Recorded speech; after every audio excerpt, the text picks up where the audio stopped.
位线上的台商先进大家好，大家午安。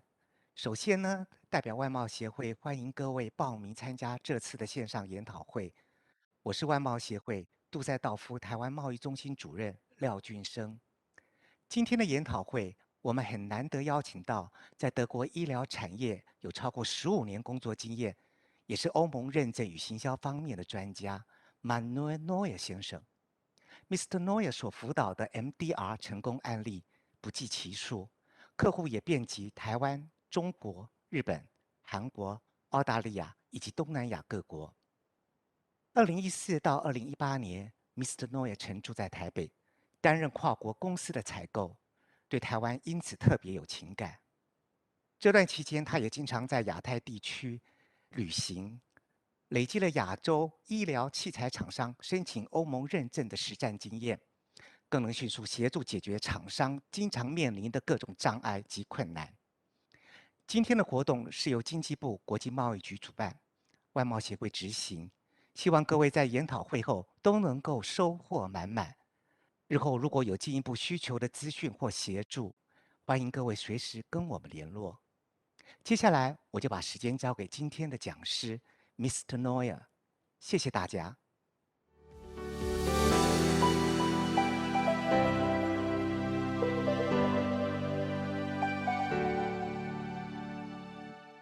Hello, my name is Manuel Neuer from Germany. I am partner at a company called MedForce1, and I'm very happy today that I get the opportunity to present a little bit about the MDR and also the European medical market.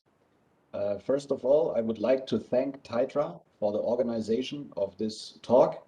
Our company is located in Switzerland. Myself, I'm a German and I also live in Germany. Right now, I will present this presentation today from my office in Germany. And I would like to let you know that actually I have been living in Taiwan between the year 2014 and 2018, Taipei. And I have very good memories of all the people and of course the nice countryside and the food in Taiwan. So this is a short introduction about myself, and then I would like to start about some information. The purpose of the meeting today or the talk today is actually about the MDR, the so-called medical device regulations in Europe. And we would like to have a few discussions about key changes and impact for Taiwanese companies, key impact for Taiwanese companies considering the new regulation MDR. So I was asked to give a few information about this, and this would be our overview. First of all, we would talk about some facts about the European medical market so that every one of us can understand maybe a little bit more what is the European medical market, then why has been the MDR established, major timelines, transition periods, and then of course, what is the main impact for Taiwanese companies.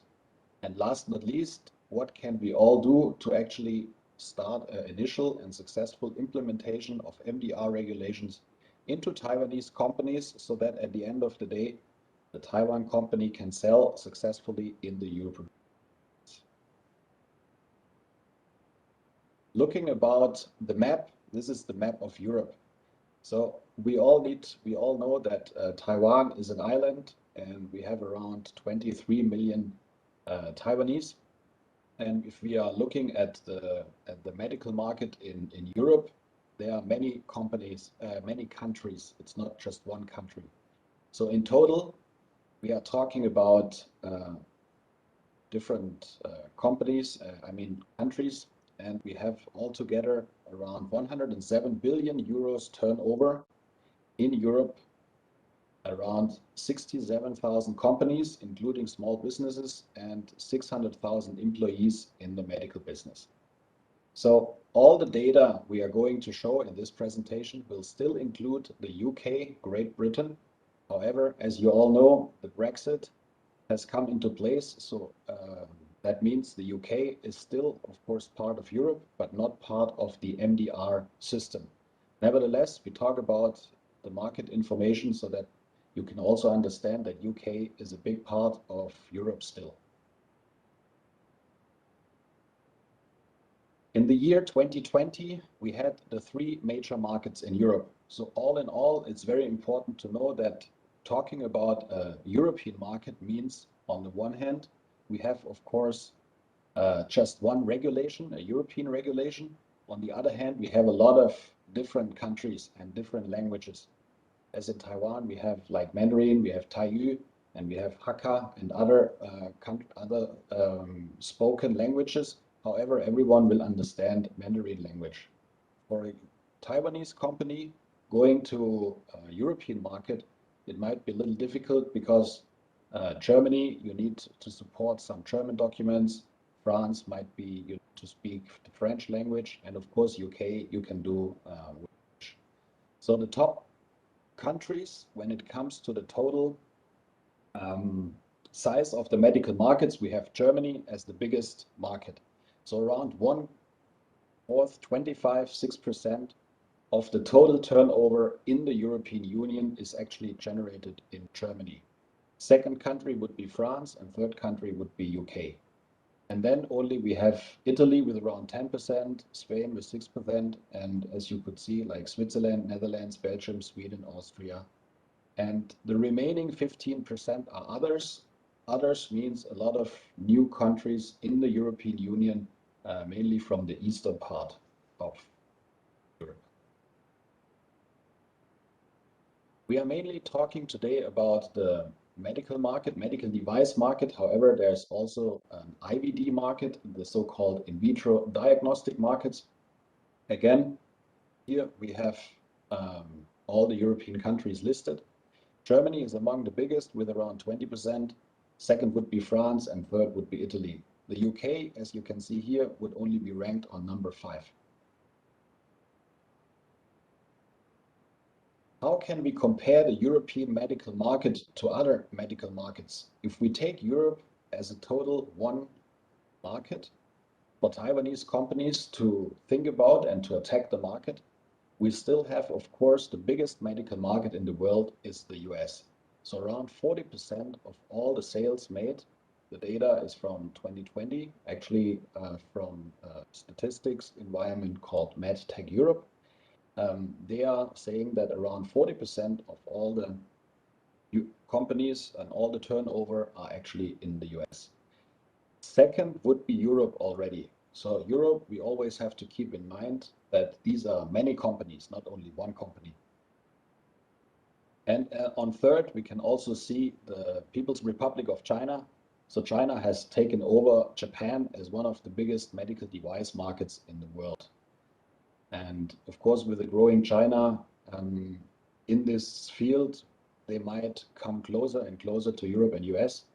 Nevertheless, talking about going international for Taiwanese companies, the US is, of course, always a very interesting market, especially because there is only one language spoken.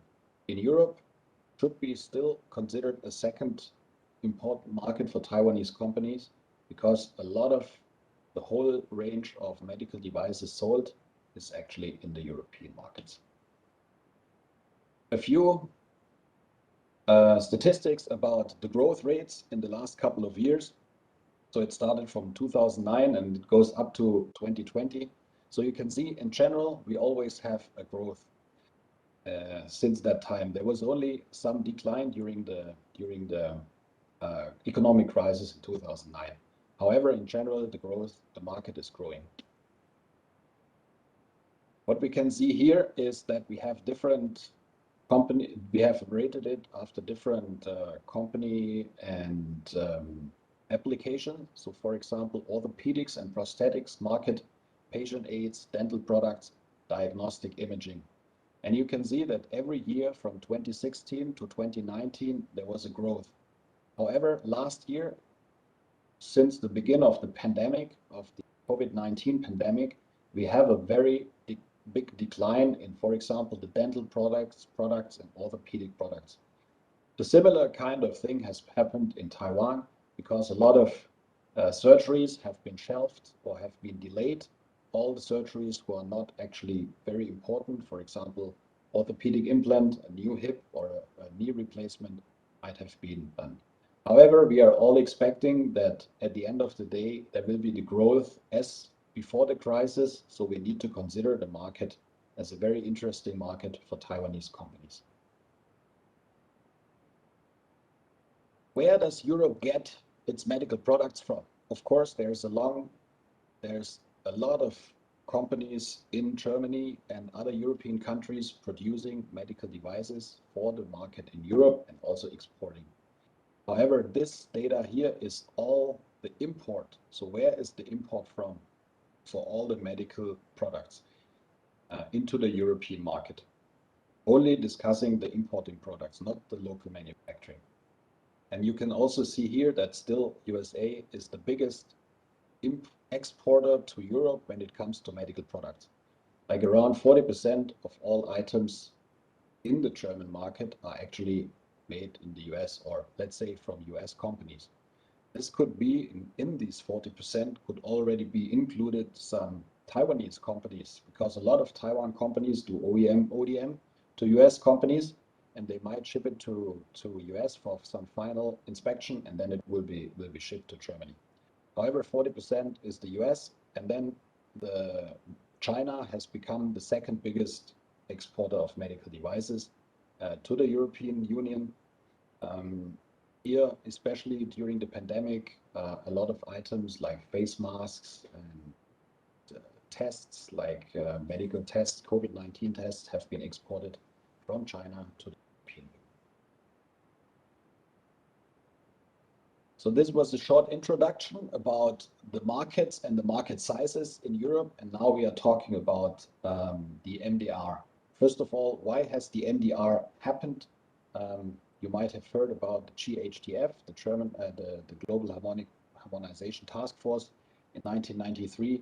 So a lot of items have been, a lot of guidelines have been regulated here. Since 2011, we have the IMDRF, the so-called International Medical Devices Regulators Forum. Here, countries are actually meeting each other from time to time and talk about the new device regulations, how to implement devices into the regulations, local regulations. In 2017, then, we had the implementation, and I'm just reading the whole sentence here. It's the Regulation EU 2017-745 of the European Parliament and the Council of 5th April 2017 on medical devices, amending Directive 2001/83 EZ, Regulation EZ number 178/2002, and Regulation EZ number 1223/2009, and repealing Council Directives 93/84 EEZ and 93/42 EEZ. So no one would understand this. That's why we all call it just the EU MDR. Nevertheless, we have listed all the information here, all the directives, because if you are interested in additional information, you can just use this kind of item here, like for example, Regulation EU 2017, and you Google it, and you can get a few more information if you are interested. Of course, any kind of information which is required, you can also contact Titra, and Titra can again contact us if additional information has been required. So what have been the targets actually of the MDR? So first of all, the increasing the level of health protection and medical safety for the US citizens. That has been a very important part. And we have another important part is better supervision of notified bodies and free and fair trade of medical devices throughout. These have been the targets via the MDR. EU MDR has been released by the European Parliament. Some of the major changes are listed here on this slide, and if I'm not mistaken, you might get all the slides from Titra. You can get it there, you can ask for it, and if there are some items, because we cannot discuss everything in a very detailed and very deep way today, we just give a brief introduction on what is happening. So when you, as a company, need to decide you want to implement the MDR guidelines, you actually need to know the MEDDE EU3, the MedDev 2.71 revision 4. These are actually a lot of items listed here what we have to comply to. And yeah, since I'm saying we have to comply to, this is something we all need to know. EU MDR is not only for companies outside of the European Union. It's also important for all the European companies. So that has some impact right now, for example, as a lot of European companies, German companies need to get their products implemented into the MDR. And some of the hurdles of getting the MDR certification are the same for Taiwanese companies and European companies. Another few major changes: access to OEMs post-market surveillance data has to be given to the real manufacturer. What does it mean? It's important for Taiwanese companies because we have a lot of PLM or OEM companies actually in the Taiwanese market who do OEM products, who provide OEM products to medical companies all over the world. And it is important that even the suppliers are actually more surveyed as before. What are the other major changes? Right now we have a clear scope for EU legalization. Why is this important? Just give you an example. When we had earlier, we had the so-called MDD, the Medical Device Directive. And in this Medical Device Directive, a lot of directives have been implemented in different countries in the European Union in a different way. Means Germany would have had some different interpretation of the law, Italy another different implementation, and this made it a little difficult for a lot of companies to actually comply with all the regulations, because it depended, for example, where is your European authorized representative located, and so on. Another very important point we all need to know is that notified body, it has also changed, and the MDR has a huge impact on the notified bodies. So during the MDD times, we had a lot of notified bodies from all over Europe. Could be well-known ones like TÜV or SGS, and then of course there are other notified bodies also from other countries, smaller ones, and we had for Taiwanese companies a lot of different options actually to choose from notified bodies. So with the MDR at the beginning there was 0 notified bodies who are allowed actually to audit companies according to MDR. So that means the whole situation is that right now we have a lot less notified bodies, which means less notified bodies are available for us to get products ready and get them audited according to MDR. So that leads here, we have done some research because Titra has actually asked how many of the companies are already MDR certified or MDR ready. And there is no official statistics. However, according to our research, around 20% of all products in the European Union right now are MDR certified. That means a lot of products are still yet to be certified, and this will lead to a lot of backlog in the notified bodies in the coming years. Just to give you a short example, we had in 2020 a lot of expiring certificates according to MDD already, and especially in the year 2024, we will have a lot of certificates expiring. Means latest in 2024, when you can see here, we have expiring certificates of over 7,000 pieces. 7,000 certificates have to be recertified, and we have less number of notified bodies today. Means we need to plan early.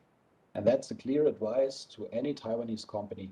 In case you have a class 2A, 2B, 3 product, or a class 1R product, for example, where you have to involve a notified body, make sure that you look for a notified body as early as possible who has the time to actually recertify your organization. What are the changes actually now for the notified bodies? And that's something which is pretty new. In the beginning, during the MDD times, hardly any notified body would come, for example, to Taiwan and check the products, check your company and QMS in between the regular phases. So what I mean is usually you have a recertification and sometimes you have an audit in between, but it was mainly all announced. So you could plan when is the next audit happening in your company. Right now, it's very difficult to plan in future because unannounced factory inspections, including the supply chain inspection, can happen. This means, for example, if you as a Taiwanese company are manufacturing just parts or OEM for some big European company or US company, which is MDR certified, it can still happen that you will get an unannounced factory inspection. So it's very important that our data and our documentation is totally in order. Some further changes have been also implemented. We have listed it here. And a very important part, which many companies actually are not really having on their radar, is device manufacturers are required to identify at least one person, which is the so-called which is the person which is allowed to do or who is able to do all the responsibilities of compliance in the company. So you have to appoint this man, the so-called, or woman, which is the so-called qualified person at the manufacturer or the authorized representative. One word about this, the qualified person can also be a third party. So let's say you are a smaller company and you don't have a person in your company which is according to the requirements to qualified person. You can give this to a separate person and you can pay this as an option.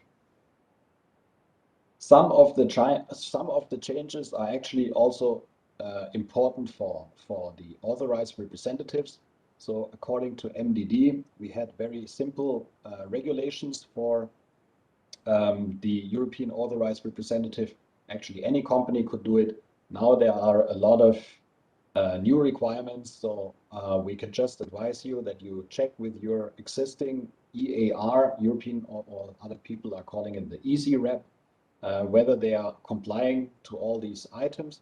And if they are not, feel free to contact us.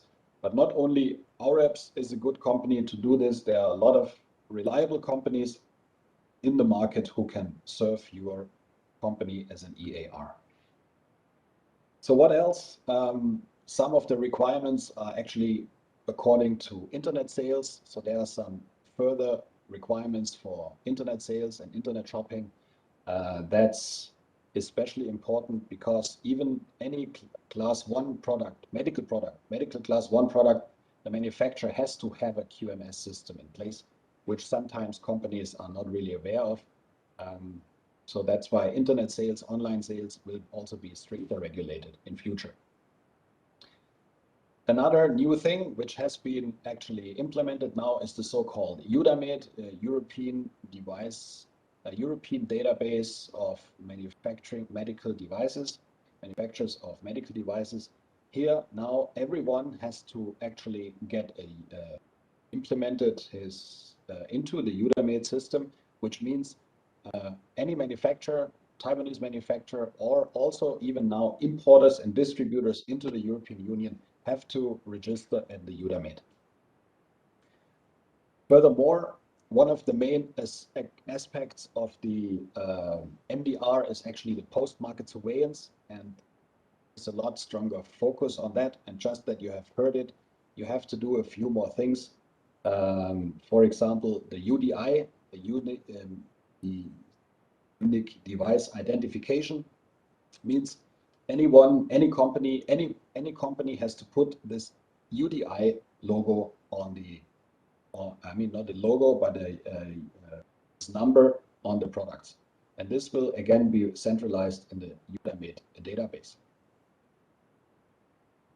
Along with as we just said here, the UDI, the unique device identification is important for the whole focus of the post-market surveillance. So you have to do a PMS plan, PSUR, SSCP, clinical evaluation, and risk management. There are new requirements, so you have to take care of this. And from here, I'm coming to a very important point, major changes at the MDR, stricter requirements for clinical evidence. So, and that means that we can only have a product placed on the market according to MDR if a lot of new regulations are taken in place. Another thing which has been done, there has been a re-qualification, still as before. The classifications are actually the same. Means even during MDD times, we had a class 1, class 2A, class 2B, and class 3. So the MDR classification is still the same, in the sense that the classes are the same. However, some of the classification rules have been changed, which means any company who wants to go into the European medical market or is already active in the European medical market has to make sure whether its product still falls into the same class as before. So I clearly advise you to check this, because it could happen that at the end, maybe your product has been shifted from a 2A to a 2B, and that could mean that you have more requirements to fulfill to have the product classified according to the MDR certification. Some other changes is that now also the different organizations in the European Union responsible for medical devices are actually better coordinated. For example, as we already mentioned, the EUDAMED database is in place, which means that actually at the end of the day, you need to make sure that people are now talking to each other, which sometimes in the past was not so important. A few more guidelines have actually implemented into the MDR, and we have put the link here. There's a lot of interesting documentation where you can study, you can access them. It's the official European Authority website. It's linked on you will see the link here on this page. So if you go here, there are a lot of interesting parts where you can also learn more about what is happening and what you need to change. The timeline has also been there have been some changes. So since 2017, actually the MDR is in place. However, there are a lot of transition periods. And last year, due to the COVID-19 pandemic, we had a so-called second corrigendum, and this has been postponed. This corrigendum, they put inside that some of the items are postponed. So this here shows you what are the transition timelines. So that means you still have time to comply with all the MDR certifications. Nevertheless, it has been started officially in the year 2017, and a cut-off date on the other hand was the 26th May of this year. So a lot of items, for example, if you have a class 1 product, you already have to supply this according to the regulations here. We have also put one slide here about the transition timelines in the in vitro diagnostic medical devices regulation. So this gives you an overview when you actually have to be ready. And as the same thing happens for the medical devices, at the end of the day, on 26th of May 2024, you have to be in conformity with the MDR. Some more transition periods are also for the UDI codes, as you can see here. So class 3 products, you already have to put a UDI code now. Means if you want to sell a class 3 product into the European markets, it has to be UDI labeled already. There is no transition period. For class 2 and class 1 products, there are transition periods. So as you can read here, 2023 or 2024. So what are actually the key impacts for the manufacturers? That's what we have discussed before, where we gave an overview, and it has a lot of items. So you will see that in a lot of companies might have some difficulties in getting their new items or existing items actually in order according to the MDR. And this could mean that a lot of, especially SMEs, will go out of the business or have to change their company strategy. What's an SME? An SME is a small or medium enterprise company. So we already see in Europe that a lot of smaller companies are already out of business because they don't have the opportunities to put all the systems, quality systems in place. So before we end these presentations, I would like to share a few insights according to our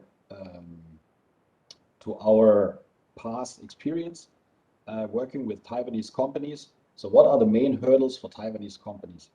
As I said in the beginning, I have been living in Taiwan, so still I'm in touch with a lot of Taiwanese companies, and we are also helping them or discussing with them according to the MDR. So I would like to give you a few examples on how this could work.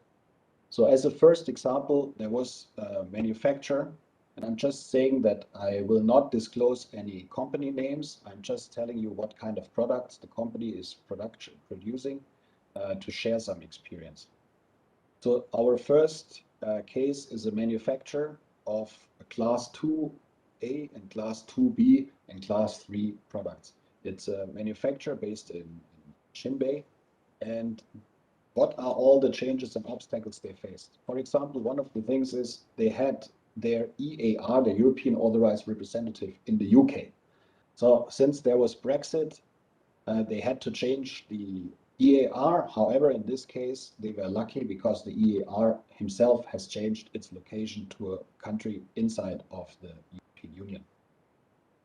So what are they doing? They are doing mainly OEM business. They have a very big regulatory affairs department, which is very experienced. However, they also came to especially one big hurdle for them. And this is that the clinical data requirements are strict. What does it mean? In the past, you already have a product according to MDD, and the company is already selling products into the European Union. And the CE mark is valid since many years. They have passed all the different re-audits and recertifications. However, now we have a new change. Even if you are selling, for example, if this would be a medical product, this pen is a medical product. So you are selling this medical product for many years already in the European market. But now, since MDR, you need a lot of clinical data which has to be compiled for this. So in the past, you just sold it, but you never thought about collecting clinical data. So that's why it's very important that clinical data has to be performed. And I'm also sharing you from this experience with this company. If you are not sure if you can present enough clinical data for your existing product when it comes to the next MDR audit, then you better review and you check whether your CER, your clinical evaluation report, is available or whether you have to make a new one. Because in a very bad situation, it could happen that you have to actually stop working or stop importing your product to the European market because you didn't have the clinical data available. What do I wanted to say is clinical data is very important, and that's why we have put it here. Main hurdles for Taiwanese companies. Clinical data requirements are very strict. Post-market requirements you need to implement. Recertification of existing products. That's actually one of the most important parts. People are not really thinking about sometimes. That's why it's important that you take a look at this. It could also happen, and that's why we have discussed this before, but nevertheless, I'm going to inform you this once again. It could happen that you need a new notified body. Because if your notified body, your existing notified body is not allowed to certify you according to MDR, you have to look for a new one. Last but not least, identification of a reliable European authorized representative. can also be important because the requirements have changed. So this was the first example of a company we have been working with, or we are still working with, from Shinbei, manufacturer of 2A and 2B products and class 3 products, already active in the medical market in Europe, however, need to recertify the product. The second company I would like to talk about is that we have worked with a company located in Taichung. It's a manufacturer of a class 2 device, and this has become a class 2 device according to the new regulation MDR, and this company had no CE. This company had no CE. Why? Because actually this company had no requirement for a CE, as it's a new product they developed. It's a class 2 product, and when we were working with them, they actually contacted me. How can we go to the European market? Because they also had a limited budget on the site, because it has been a kind of startup company, and then budget can be limited. So they had to look for new EAR. They had to look for a notified body who can help them. And the main difficulty for them was actually to get the whole system according to MDR in place, because they had no experience. The third company where we had been working with and still working with is a company based in Kaohsiung. This company is actually a pure OEM and ODM manufacturer and a raw material supplier as well to different companies, medical manufacturers in Taiwan, Japan, but also Europe and the US. So for this company, especially since they are a supplier of raw materials, they had been doing a very good job. Their quality has been excellent and has always been excellent.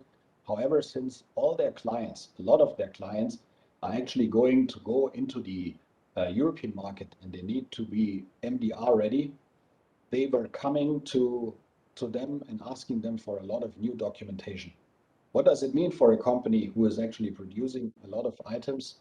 They had a regulatory affairs team, which is actually two people, very experienced people, but suddenly their workload has increased 200-300% because a lot of documentation from all the different companies, and that's why for them it was very important to take care of substance requirements.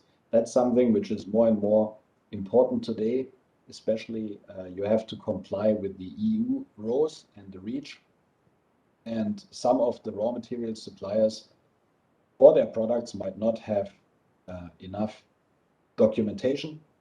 So another impact for this company from Kaohsiung was some of the raw materials they got from a supplier in China. So the Chinese supplier was not able to deliver the documentation required for the Taiwan company to actually get the REACH certificate for this particular kind of substance. So it meant that that this company in Kaohsiung had to look for a new supplier. So now they are not getting it from China anymore.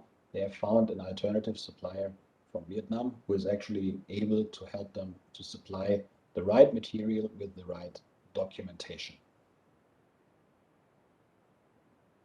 Those were actually the three cases I would like to share experience with you. As we said, three cases. One was the first one, class 2, class 3 manufacturer, but for all of them, they have some hurdles which we have to conclude it actually here. And that's our conclusion, and that's especially the last sentence I would like to highlight, which means many Taiwanese companies underestimate the need for a speedy implementation of MDR into their system. Why I'm mentioning this? I'm mentioning speedy implementation of MDR is, even though that there are transition periods, and even though that some items like the UDI you don't have to implement right away, you still should prepare as early as possible, because there are a lot of obstacles, less notified bodies also available. So you better start it early, to make sure that all your requirements are in place. So before we are coming to an end of this presentation, I would like to share with you how we always tell our partners in Taiwan, but also in other countries, if they are thinking about the EU MDR, what should we do? So first of all, number one step should be, let's conduct an impact assessment. Impact assessment means what MDR regulations are really valid for your company. After that first step, then we should do an execution of a complete portfolio analysis. What does it mean? It means if you are a manufacturer of several medical devices, we have to make sure that first of all, they are still falling into the same class, and have to make sure what kind of clinical data is available and so on. And if we have done these two steps, the next step should be setting an implementation plan, how to implement the MDR requirements. And this includes the dossiers, the clinical evaluation, as we said, the CERs, clinical evaluation reports, PMS integration, which means post-market surveillance integration. We need to make sure that all the QMS systems, different contracts, that's also important. It's not only in our own organization, which we have to confirm whether things are actually compliant to MDR. We have to make sure that also our suppliers or your suppliers are actually according to the right regulations and that they can present the correct data, which includes the contracts. And this can be just regular distribution contracts, especially when it comes to the check of the product traceability. We need to check the resources, whether our notified body can still be used or whether we need a new notified body. And we need to make sure that the EER is in place. And then third last point, immediate start of execution of implementation. This is what we mentioned before.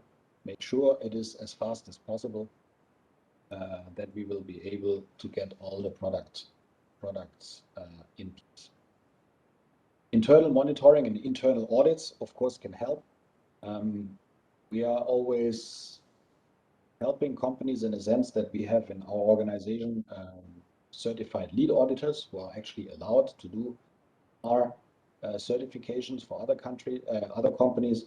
So what we do is like we make internal audits to make sure that everyone is actually aware how an MDR audit could happen and what MDR auditors right now are focusing on when they are checking your company. That's actually all about us. I just want to give you my name once again. So my name is Manuel Neuer. I'm partner in the company MedForce1. And before we come to an end, I would once again thank Taitra to allow us the opportunity here to show and share our experience when it comes to MDR implementation. We hope this will help you to further grow your company. We hope this will help you to get all the MDR requirements in place. And I would like to thank you very much that you listened to me, and have a good day and have a good of the year. All the best. Thank you very much.